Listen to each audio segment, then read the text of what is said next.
Hello students, this is unit number 5 we are starting with, and it is electromagnetic waves. This is the first video of unit number 5, and in this particular video we will discuss about the electromagnetic waves and its properties. Also, all along with the properties of EM waves, we will discuss how the electromagnetic spectrum is categorized into different waves. So let us start with electromagnetic waves. Some theoretical part is there in this particular video, so stay tuned and focused. How we will define EM waves? These are electromagnetic waves, यानी इसमें एक electric field vector होगा E और दूसरा कौन सा vector होगा, magnetic field vector. So these are the waves in which electric field vector E vector and magnetic field vector B vector are mutually perpendicular to each other. 3 vectors होंगे, एक E होगा और एक B होगा, और third जो vector होगा वो होगा direction of propagation of wave, यानी जिस डायरेक्शन में वेव चलेगी. Have a look. E vector अगर हम y एक्सिस के अलोंग ले रहे हैं, B वेक्टर अगर z एक्सिस के अलोंग ले रहे हैं, तो जो ये C है, C क्या है, ये direction of propagation of wave, जिस डायरेक्शन में वेव जा रही है. तो आपको पता है अगर मैं वेव बना रही हूँ, तो जैसे सपोज मैंने ये इलेक्ट्रिक फील्ड वेक्टर का एनवलप बनाया, साइन की फॉर्म में ले सकते हैं हम, E is equal to E not sine omega t, not to worry. तो हम देख रहे हैं इसका मैग्नीट्यूड इंस्टेंटेनियसली चेंज हो रहा है. ठीक है. अब बी वेक्टर, इसी वेक्टर के परपेंडिकुलर बी वेक्टर बनाना है मैंने, हर पॉइंट पर इसी वेक्टर के परपेंडिकुलर. ये वाई एक्सिस है, ये जेड हो गई. इस पॉइंट पर ये वाला एरो ई का और ये वाला बी का. नेक्स्ट ये वाला एरो ई का, ये बी का, और सी जो है direction of propagation of wave वो है ही. तो ये इलेक्ट्रोमैग्नेटिक वेव्स के लिए इंपॉर्टेंट पॉइंट्स देख लेते हैं. इलेक्ट्रिक फील्ड वेक्टर जो होता है वो ऑप्टिकल इफेक्ट्स के लिए रिस्पॉन्सिबल होता है, और इसीलिए इसको लाइट वेक्टर भी बोला जाता है. ये दोनों ही वेक्टर सेम फेज में ऑसिलेट करते हैं, और ये जो ई और बी वेक्टर का क्रॉस प्रोडक्ट है ये हमेशा सी मतलब जिस डायरेक्शन में वेव जा रही है उसके क्या होगा, परपेंडिकुलर. चेक करो, ई क्रॉस बी कौन सा प्लेन होगा, ये वाई जेड प्लेन. क्या Y Z plane X axis के परपेंडिकुलर होता है? It is very much true. Magnitude form में अगर हम बात करें इलेक्ट्रोमैग्नेटिक वेव को, हम लिखेंगे कैसे? इलेक्ट्रिक फील्ड वेक्टर क्योंकि वाई एक्सिस के अलोंग लिखा था तो E Y J cap, magnetic field vector Z axis के अलोंग लिखा था तो बी जेड के कैप. अब ये हमें पता है ई नॉट, ये 11th क्लास में इक्वेशन लिखी थी अगर ध्यान हो, हमने वेव्स पढ़ा था जब. So E is equal to E not sine, ये बताएंगे भी क्या होता है, के एक्स माइनस ओमेगा टी, और किसके अलोंग था, वाई एक्सिस, तो जे कैप यूनिट वेक्टर आ गया. के जो होता है ध्यान रखेंगे इसको बोलते हैं वेव नंबर, प्रोपोगेशन कांस्टेंट भी इसका नाम है. इसकी वैल्यू होती है बेटे 2 पाई बाय लेमडा. लेमडा क्या होता है, वेव लेंथ होता है. ये जो ओमेगा है, ओमेगा क्या है, एंगुलर फ्रीक्वेंसी, आप सबको पता है, जिसकी वैल्यू कितनी होती है 2 पाई म्यू. ई नॉट और बी नॉट पीक वैल्यूज होती हैं, किस किस की, इलेक्ट्रिक फील्ड वेक्टर की पीक वैल्यू ई नॉट होगी मतलब एम्पलीट्यूड, और बी नॉट पीक वैल्यू होगी किसकी, मैग्नेटिक फील्ड की. एंड बहुत इंपॉर्टेंटली सी मतलब इस इलेक्ट्रोमैग्नेटिक वेव की जो वेलोसिटी होगी, जिस डायरेक्शन में वो जा रही है, सी वेलोसिटी, वो किसके बराबर होगा, E naught by B. Alphabetical order में वैसे बी पहले आता है लेकिन इसका फॉर्मूला रिवर्स है, E naught by B naught. 1 mark में क्वेश्चन आता है ये स्टार मार्क्ड कि सोर्स कौन होता है ईएम वेव्स का. So EM waves are radiated by an accelerated charge, मतलब समझते हैं चार्ज चल तो रहा है लेकिन उसकी वेलोसिटी क्या हो रही है, इंक्रीज हो रही है. ईएम वेव्स टाइम के साथ साइन कर्व की फॉर्म में देख ही रही हो आप, ये साइन कर्व हो गया इलेक्ट्रिक फील्ड वेक्टर का, और ये भी साइन कर्व हो गया starting from origin. Next is how are EM waves produced. This is an experimental arrangement performed by Hertz in the year 1888 experimentally to prove the existence of EM waves. Hertz नाम के scientist ने experiment perform किया था. इसमें capacitor की plates थी, 2 आपकी capacitor की प्लेट्स थी, ये इंडक्शन कॉइल का अरेंजमेंट था, ये डिटेक्टर था which will detect the EM waves. तो आप इस थ्योरी को पढ़ लेंगे, जस्ट एक बार रीडिंग दे लेंगे। जो फ्रीक्वेंसी प्रोड्यूस्ड होगी ये वेव्स की वो होगी 1/2 π√1/L&C, क्योंकि यहाँ इंडक्टर का अरेंजमेंट है और कैपेसिटर का अरेंजमेंट है। चलिए प्रॉपर्टीज पे आ जाते हैं फटाफट। फर्स्ट प्रॉपर्टी है they do not require, you have to learn these properties, they do not require any material medium for their travelling. Propagation का मतलब क्या होता है? Travelling. They travel in vacuum as well as in medium.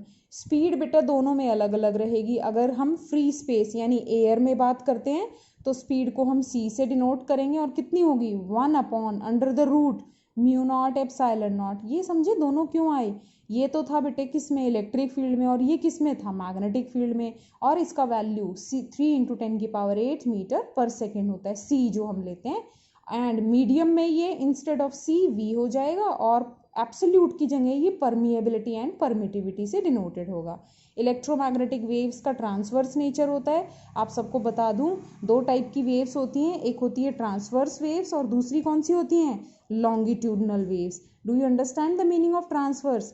Transverse और longitudinal को समझाने के लिए मैं दो डायग्राम्स का यूज कर रही हूँ। Just have a look how we understand longitudinal and transverse waves. सबसे की पॉइंट क्या ध्यान रखना है? ट्रांसवर्स में क्रस्ट और ट्रफ बनेंगे, ठीक है? जैसे ये आपका क्रस्ट हो गया और ये ट्रफ हो गया। लॉन्गिट्यूडनल वेव्स जैसे इसका एग्जांपल हो गया हमारे पास साउंड वेव। साउंड वेव्स का नेचर कैसा होता है? लॉन्गिट्यूडनल। और लाइट का जो नेचर है वो कैसा है? ट्रांसवर्स नेचर है। तो साउंड में कॉम्प्रेशन, यहाँ होगी कॉम्प्रेशन, ये होगी rarefactions. Compressions rarefactions बनती हैं। So these are type of waves. Next we have fourth property, they are produced by accelerating और ऑसिलेटिंग चार्ज। बता चुके हैं। इलेक्ट्रिक फील्ड और मैग्नेटिक फील्ड वेक्टर वैक्यूम में रिलेशन क्या होता है? E0/B0। अगर मैं RMS की फॉर्म में पुट करूं तो आपको पता है RMS क्या होता है? E0/√2। तो हमने RMS की फॉर्म में भी इनकी रेशियो यही रहेगी। बहुत इंपॉर्टेंट, क्योंकि EM वेव्स पर कोई चार्ज नहीं होता है तो वो इलेक्ट्रिक और मैग्नेटिक फील्ड में डिफ्लेक्ट नहीं होती, ये भी कॉम्पिटिटिव में आता है। Next is seventh property, the average electric energy density of an EM wave यानी UE।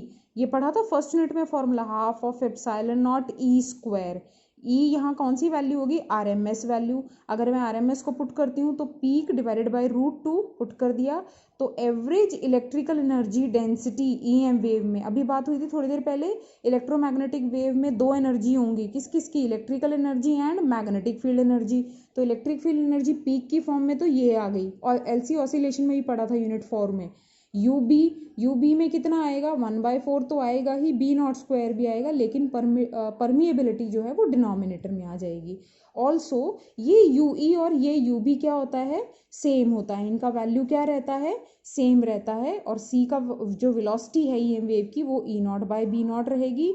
मीन एनर्जी डेंसिटी मतलब इन दोनों का मीन निकालना है, तो U किसके बराबर होगा? UE + UB।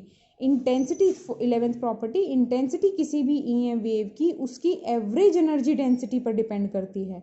तो इंटेंसिटी I किसके बराबर होगी? U, जो कि एवरेज एनर्जी डेंसिटी होगी, कौन सी? ये वाली, which is equal to ½ε0 E0² × C। भाई अभी क्या बात हुई थी? देखो ये दोनों क्या होते हैं? सेम। जब मैं इसको और इसको ऐड करूंगी, ये दोनों क्या होते हैं? सेम। जब मैं इसी को दो बार ऐड करूंगी तो आंसर में क्या आएगा? ½ ε0 E0²। ये वाला C ये रहा, और इसी की वैल्यू अगर मैग्नेटिक फील्ड की फॉर्म में पुट करेंगे तो यहाँ 2 आ जाएगा, दैट्स इट। क्योंकि इसी को दो बार ऐड करेंगे तो आपका क्या आ जाएगा? ½μ0B0² × C। ये आ गया इंटेंसिटी का फॉर्मूला। नेक्स्ट इसी में आता है मोमेंटम, ये भी पूछा गया 1 नंबर में। EM वेव का कितना होता है? U/C। U अभी बताया था कितना था U। अगर मैं परमिटिविटी की फॉर्म में लिखूंगी ½ε0 E0², और इंटेंसिटी होगी तो C से मल्टीप्लाई हो जाएगा, डिवाइडेड बाय C। ये फॉर्मूला आ जाएगा फॉर मोमेंटम। प्रेशर भी ये एग्जर्ट करते हैं, तो प्रेशर किसके बराबर होगा? Intensity divided by velocity. Intensity divided by velocity. Intensity कैसे निकालते हैं? इसको किससे मल्टीप्लाई कर देंगे? C से। ये पढ़ा था ना अभी इंटेंसिटी का formula, U × C divided by C। तो यानी प्रेशर जो होगा वो एनर्जी के ही बराबर होगा। बहुत इंपॉर्टेंट 1 मार्क में। इलेक्ट्रोमैग्नेटिक वेव्स जब चलती हैं तो क्योंकि उनमें चार्ज नहीं कैरी करती, बट क्या करती हैं? एनर्जी को और मोमेंटम को ट्रांसपोर्ट करती हैं। ये एक न्यूमेरिकल है छोटा सा। ये एनसीईआरटी का क्वेश्चन है, इसको हम क्लास में भी डिस्कस करते हैं यूजुअली।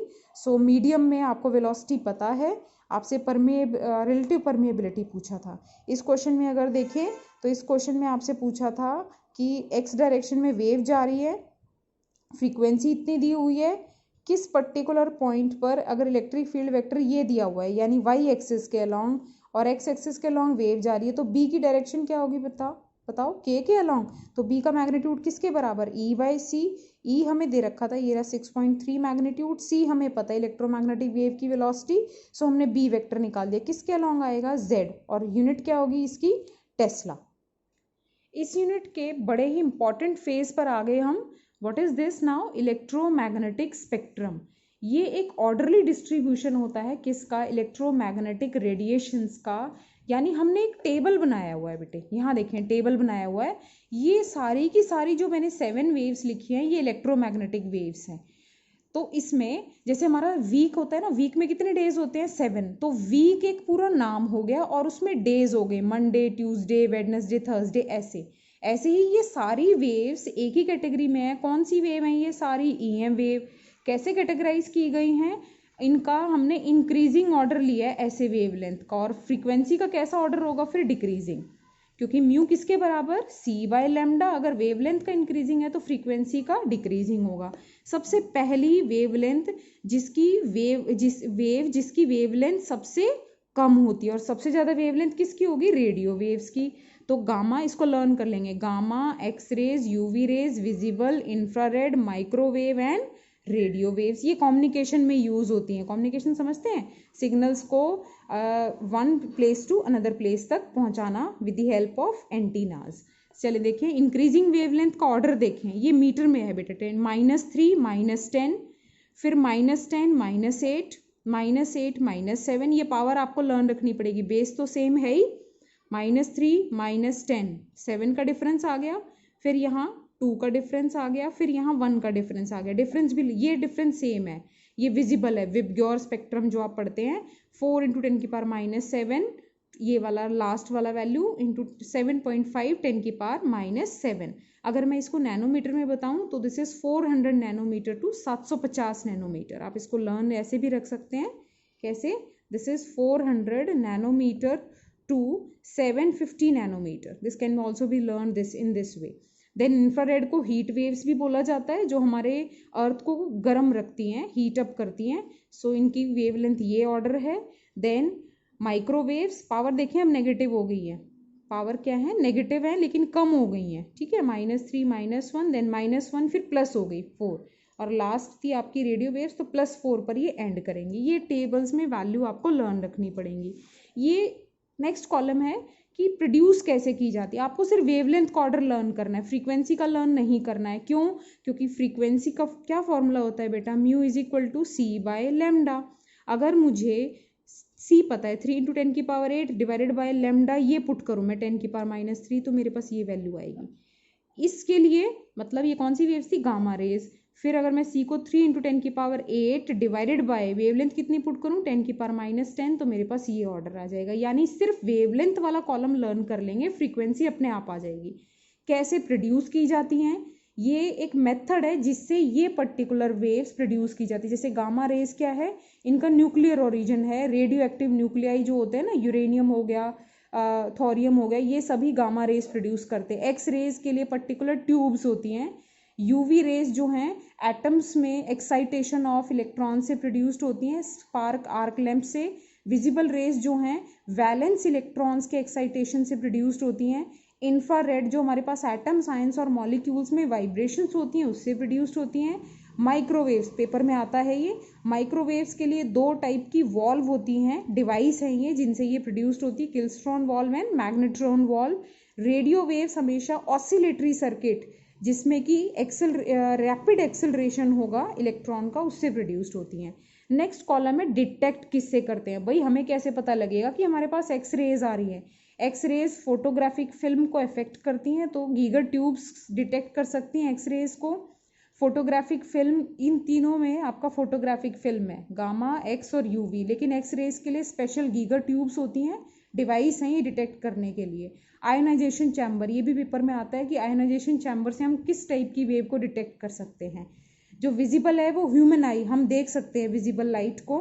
ऐसे ही ये बोलोमीटर नाम का जो डिवाइस है वो इंफ्रारेड वेव्स को डिटेक्ट कर सकता है। ऐसे ही बेटे पॉइंट कॉन्टैक्ट डायोड माइक्रोवेव्स को डिटेक्ट कर सकते हैं। एंटीनाज यूज़ किए जाते हैं रेडियो वेव्स को डिटेक्ट करने के लिए। जो मोस्ट इम्पॉर्टेंट है, क्वेश्चंस हमारे यहाँ से आते हैं बोर्ड एग्जाम में कि यूजेस क्या हैं। जैसे कि गामा रेज का यूज़ आ गया, ये ट्रीटमेंट ऑफ कैंसर, ट्यूमर्स, हमारे फूड स्टफ को बचाने के लिए, पिकल्स वगैरह को बचाने के लिए हम गामा रेज का यूज़ करते हैं। स्टडीज़ करने के लिए एटॉमिक न्यूक्लियस का स्ट्रक्चर हम गामा रेज का यूज़ करते हैं। एक्स रेज का सर्जरी में बहुत यूज़ होता है, जैसे बुलेट लग गई, पैर में फ्रैक्चर है तो आपका एक्सरेज का एक्सरे कराते हैं ना हम, स्किन डिजीज़, रेडियोथेरेपी में यूज़ होता है। फॉल्ट्स को डिटेक्ट करने के लिए, मशीनरी में फॉल्ट को डिटेक्ट करने के लिए यूज़ होता है। इंडस्ट्री में यूज़ होता है। Preserve food stuff, most important, paper में पूछा जाता है कि वाटर प्यूरीफायर में यूवी रेज, आपने देखा होगा ऐड आते हैं वाटर प्यूरीफायर में, आरओ में जो होता है उसमें आपकी यूवी रेज होती हैं। यूवी टेक्नोलॉजी बोलते हैं ना, यूवी टेक्नोलॉजी, तो वो यूवी रेज होती है वाटर प्यूरीफायर में। ऐसी लेजर्स में, मूवी स्क्रीन में, थिएटर्स में जो यूज़ होती हैं वो विजिबल होती हैं। ग्रीन हाउस इफेक्ट जो है वो इंफ्रारेड वेव्स कॉज करती हैं, जो मैंने अंडरलाइन की। वेदर फॉरकास्टिंग में आपकी इंफ्रारेड यूज़ होती हैं। एयरक्राफ्ट में, पेपर के पॉइंट ऑफ व्यू से बता रही हूँ मैं, एयरक्राफ्ट नेविगेशन में आपकी माइक्रोवेव्स यूज़ होती हैं जिसका नाम होता है रेडार, 11th क्लास में बताया था। Observe movement of train on rails, tracks पर ट्रेन के मूवमेंट को ऑब्जर्व करने के लिए माइक्रोवेव्स यूज़ होती हैं। वायरलेस कम्युनिकेशन में आपकी रेडियो वेव्स यूज़ होती हैं। Now we come on to the part कि इस टेबल पे बेस्ड क्वेश्चंस एग्जाम में कैसे आते हैं, तभी आप इस टेबल को, इसका यूटिलाइजेशन सीख पाएंगे। Here are the some set of questions जो कि इस स्पेक्ट्रम पे बेस्ड थे। To which part of electromagnetic spectrum does a wave of frequency, मुझे फ्रीक्वेंसी दी हुई है, मुझे ये बताना था कि ये कौन सी वेव है, ठीक है, साथ में से। तो अब आपने ये फ्रीक्वेंसी दे रखी है, अब मैंने तो टेबल लैम्डा लर्न कराया था, तो आप क्या करोगे, mu is equal to, formula आपको बताया था, mu is equal to c by lambda. आपको लैम्डा निकालना था, तो लैम्डा कितना आ गया भाई, सी बाय फ्रीक्वेंसी। सी का वैल्यू कितना है, 3 × 10 की पावर 8, और फ्रीक्वेंसी कितना है बेटे गिवन, 5 × 10 की पावर 11।